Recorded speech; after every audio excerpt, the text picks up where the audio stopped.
Arrian, a second century pagan historian, says the inhabitants of the Indus, that's the Indus Valley Civilization, India, are in their looks and appearance not unlike the Ethiopians. Those upon the southern coast resemble them most. They who are to the north have a greater resemblance to the Egyptians. And of course, they still have a name today, the Hindu-Kush. Anyone ever heard of that? It's a pass, Afghanistan, Pakistan, right through into India. It was a place where people went through the passes into India. And why was it called Hindu-Kush? Well, it was the Indus Valley Civilization, and it was Kush because the descendants of Kush in Genesis were the ones who went there. And that's very clear to us. So as you'll find is unraveled, we're dealing with real history. This is not some sort of mythology we're dealing with in the Bible in Genesis. Other sons of Cush. We haven't got time to go into great depth, but one of them was called Seba.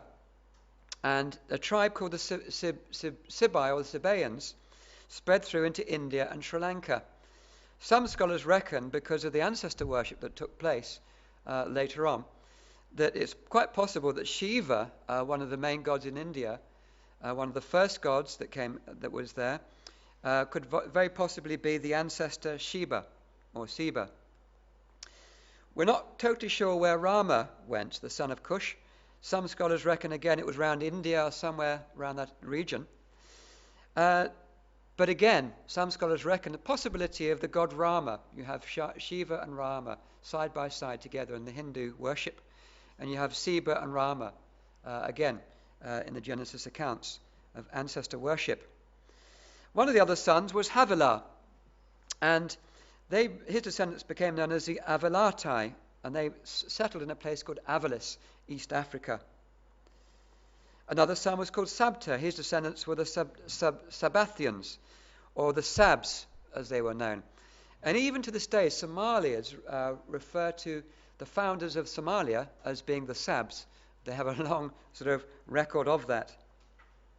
So basically, the descendants of Cush spread through Africa, where they were known as the African Cushites, and through into Asia, into Indonesia and Australia. Obviously, the Aborigines in Australia, spreading that far through, and they were known as the Asiatic Cushites. Now let's look at Nimrod. I mentioned him earlier. Some scholars reckon he was Enmerkar, and he gets a special mention as a son of Cush because he did some quite extraordinary things. He built the first empire. He built Babel, which is known in the pagan records as Babilu. He built Erech, which is known in the pagan records as Uruk, and Akkad, which is known as Akkad. And you get the Akkadian language and the civilization there. And Calna, which some scholars reckon it could be what was excavated as Nippur. Spreading through in Samaria, of course, Nineveh was very important for him. And Kala, Rehoboth, and Rezin. These places all known, confirming the Genesis account. Now, he was worshipped as a god, as Nimurda or Nimurud in the Lagash temple, we find. And as I mentioned before, some scholars reckon he's King Enmerkar, who's called the hunter in the clay tablets of the ancient civilizations, which is exactly what Nimrod's called in Genesis. If you look at these two pictures, on the right-hand side, you'll see what's called a ziggurat, a temple. And this is at Eridu, which is mentioned as Irad in the ancient in Genesis. And there's some debate over this was the actual Tower of Babel or not. But if you look on the left-hand side, you'll see what many scholars reckon is Enmerkar or Nimrod. And you can see that he's a bigger man above the others. That's him up there. And he has a divine ruling rod. And the ziggurat, or the temple, or the mountain, there, they built there, with sun worship at the top, the symbol of the sun, is Nimrod.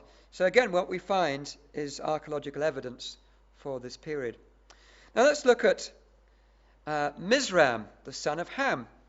According to biblical Jewish understanding, he was the founder of the Egyptian civilization. Now,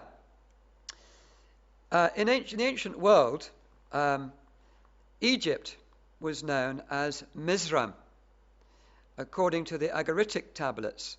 in about 1400 BC. Known as Misri, according to the Amarna tablets, clay tablets, about the same sort of period. Known as Muzur amongst the Assyrians, Muzri amongst the Babylonians, or Masri by the Egyptians, even today, still called Masri, which is quite interesting. Now, this is quite an interesting point, because Masri, according to Egyptian records, was the one who led set up the first dynasty in Egypt. And they were the Horus kings. You may have heard of them. And if you look at the picture here, you see the Horus god there, and you see he's got the head of a falcon, and above his head is the sun, encompassed by a serpent. It's a symbol of divinity. It's worshipped they're worshipping the sun god, and the serpent, which was often on the pharaoh's heads as well, as a sign of divinity. And here we have this Horus king, this god who was worshipped. Now, why the falcon?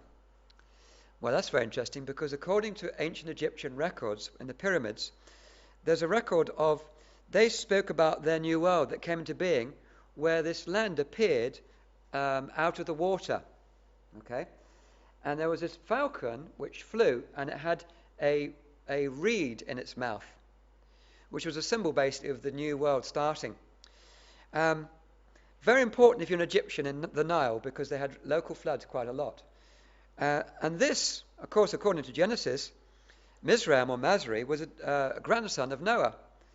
And the symbol, they see it was a falcon. According to Genesis, of course, it was a dove that Noah sent out from the ark. And the dove came back with an olive branch in its beak.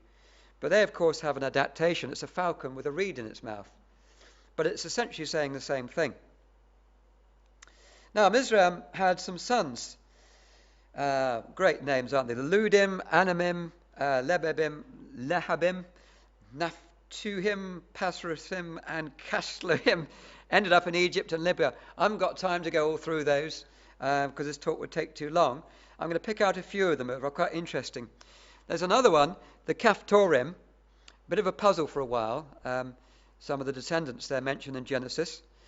But we found from Egyptian records, a mention of Kaphtara, which has been identified as Crete.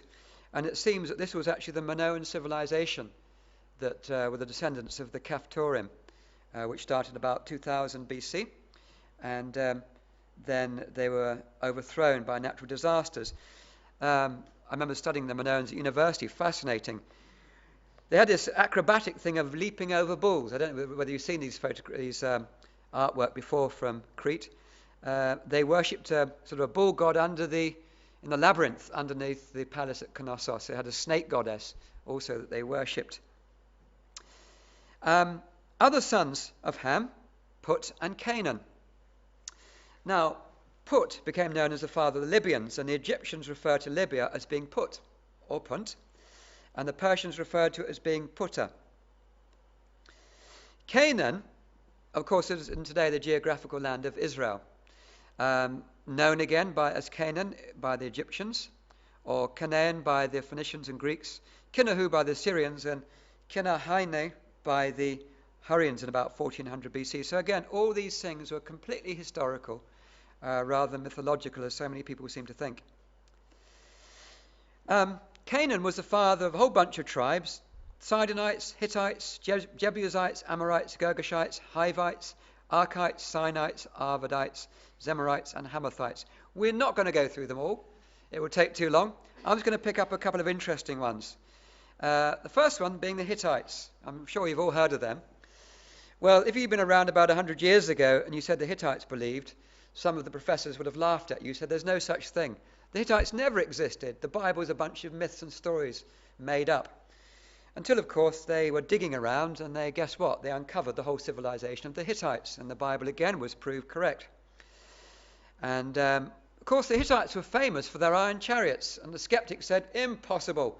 Iron was never invented in that way. It's completely wrong, stupid Christians and stupid Bible believers. Well, guess what they're famous for now? Iron chariots. And there's a picture of one of some of their artwork just showing you, and so that they get the last laugh against the skeptics.